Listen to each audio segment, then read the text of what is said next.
அனைவருக்கும் வணக்கம். இன்னைக்கு ஒரு சின்ன பதிவு. இந்த இறை தேடுறதுல, இந்த பக்தி மார்க்கத்துல இருந்து இறை தேடும்போதே, அவங்களுக்கு மாயை உலகத்துக்கான எல்லா பொருளும் கிடைக்கும்போதே, அவங்களுக்கு இறைவன் மேல அவ்வளோ அன்பும், ஆ பற்றும் வந்துருது.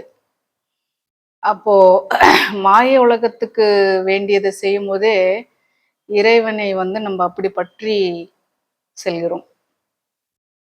ஃபார் எக்ஸாம்பிள் இப்போ இந்த ஆக்டர் யோகி பாபு பார்த்தீங்கன்னா, எல்லாரும் சொல்லுவாங்க. அவர் கையில வந்து இருக்கிற கயிறே வந்து அ அ அவ்வளோ இருக்கும். அவ்வளோ பக்திமான் அவரு.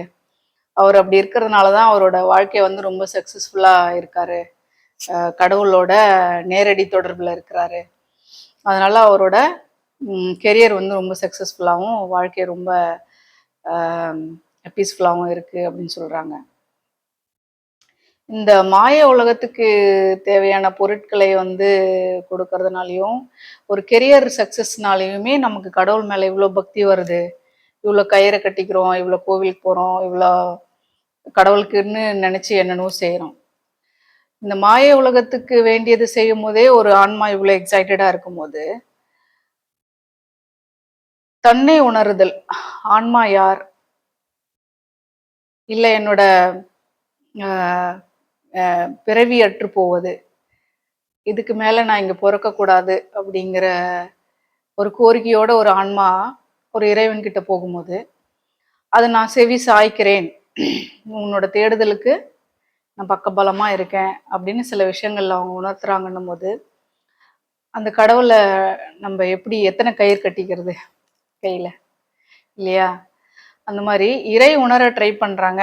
இறையோட இருக்க அவங்க பயணிக்கிறாங்கன்னா, அந்த மாரி ஆன்மாக்கள நீங்க தெரிஞ்சோ தெரியாமலயோ சந்திக்கிறீங்கன்னா, அவங்களுக்கான ஸ்பேஸ் வந்து குடுங்க. அவங்கள வந்து ரெஸ்பெக்ட் பண்ணுங்க. ஏன்னா, இந்த உணர்வு வந்து எல்லாருக்கும் வரக்கூடிய விஷயம் இல்ல. அவங்க வந்து பக்தியில இருந்து எனக்கு நான் வாழ்றதுக்கான இந்த விஷயம் வேணும். ஆ ஜென்ரலா எல்லாரும் கேட்கிற கோரிக்கைய மீறி, ஆன்ம தொடர்புல இருந்து கேள்வி கேட்குறாங்க. அதாவது நான் யார்? நான் முன் ஜென்மத்துல என்னவா இருந்தேன்? இந்த ஜென்மத்துல ஏன் இந்த வேலையெல்லாம் செஞ்சுட்டு இருக்கேன்? இறையோட கலந்து போவது எப்படி? இறை அனுபவம் இவ்ளோ ஆனந்தமா இருக்கே! இத ஏன் எல்லாராலயும் அனுபவிக்க முடியல? இந்த மாரி சில விஷயங்கள அந்த பக்திய தாண்டி போவாங்க. ஸோ, அவங்க கூட நீங்க இருக்கீங்க. அவங்கள சந்திக்க நேரிடு நே அ ஒரு வாய்ப்பு கிடைச்சா, அத பக்குவமா பயன்படுத்திக்கங்க. ஏன்னா 10 பேர்ல ஒருத்தவங்களுக்கு தான் அந்த மாரி தோணும்.